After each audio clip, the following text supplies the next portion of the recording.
Hello everyone, this is Mayfair on this side of town. Welcome to my channel.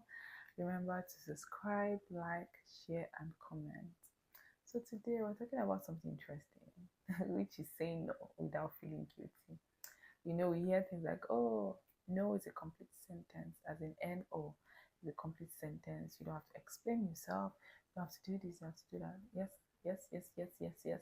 Coming from someone that used to feel so guilty for saying no, I'm not a people pleaser. I don't identify as that. And this is not just a fake confession. I genuinely feel like I should actually even care more about what people think about me.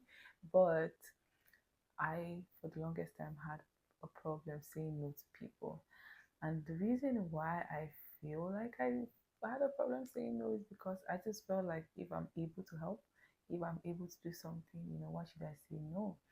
But in recent times, I've come to understand that it's not my responsibility to take care of everyone else apart from myself. When saying so much yes, and it now becomes a judgment of yourself, or you now overcommit and you're unable to deliver, or you overcommit and you deliver but at your detriment, then it is not wise. The Bible says that wisdom is profitable to direct. So this is me encouraging you to actually say no. Think about it, right? Per time, per season, per month, per year. Think about it. What are my goals? What are the things I'm trying to achieve?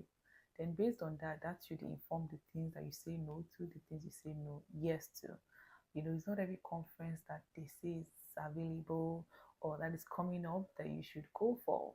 It's not every engagement that you should attend. It's not every, especially during summer, like summer. Summer is such an interesting time because it gets cold. Other times of the year relatively colder than summer. So most people just want to do every outdoor activity. That's when everybody's getting married. That's when everybody wants to do a birthday celebration. That's when somebody wants to do this or that. Trust me, you have to be able to say no. Think about it. Okay, what are some activities I actually want to try out? What are some people that I obviously must show up for? So you think about that from the lens of, okay, what are we working with in this season of life? What is our priority? And that would help you to make a better decision when it comes to saying yes or no. So take this as my permission to you to say no. Think about it. Does this benefit me? Is this what God will have me do? First of all, is this what God will have me do? And two, what is it in the grand scheme of things? Like based on this goal that we're working on, how does this help me achieve that goal? Or how does this help me as an individual? Then three, think about this. Okay, is this somebody that I should actually show up for because this person is essential to your life? This person has showed up for you in the past.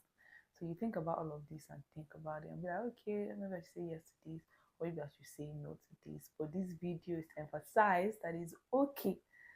Say after me, it is okay. It is okay for me to say no to things that I don't want to do. Enough of being guilty or feeling guilty for saying no. You are old now. You're old enough. You know.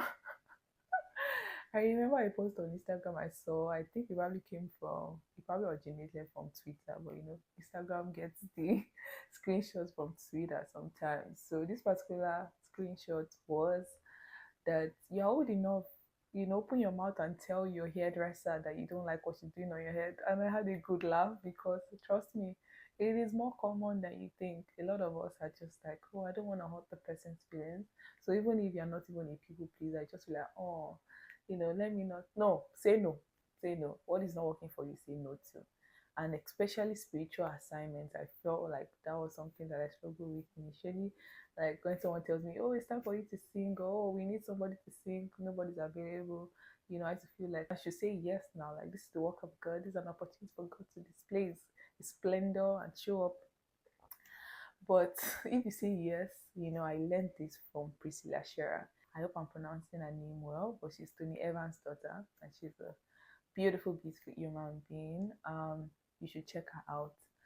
She was like, if you keep saying yes to things and everything, you would not be able to say yes to the things that really matter. And that just struck me because, like, if you keep saying yes to unnecessary things, the things that you actually need to show up for, you'll be too burnt out to show up for them. So take this as your permission to say no. without feeling guilty, to say no without over explaining, to say no without feeling you're letting anyone down. If you're not in this world any longer, I know that's very like extreme, but if you're not available, if you traveled, somebody else will do it, right? So say yes to only the things that God will have you say yes. And this is also the balance to it, is that there are some times that it might not be convenient for you, but God will have you do it. So pray about it. God, is this something you want me to do or not? And it's okay for you to say no if it is not necessarily what God will have you do. So yes, I hope this has given you some form of freedom and confidence to say no without feeling guilty. So make sure you like, make sure you share, make sure you subscribe, make sure you comment. Let me know if saying no is easy for you, if it comes naturally to you, or if you feel like you're still like, and tell me if you've been able to overcome it and if it's something you're still working on. Take care, guys.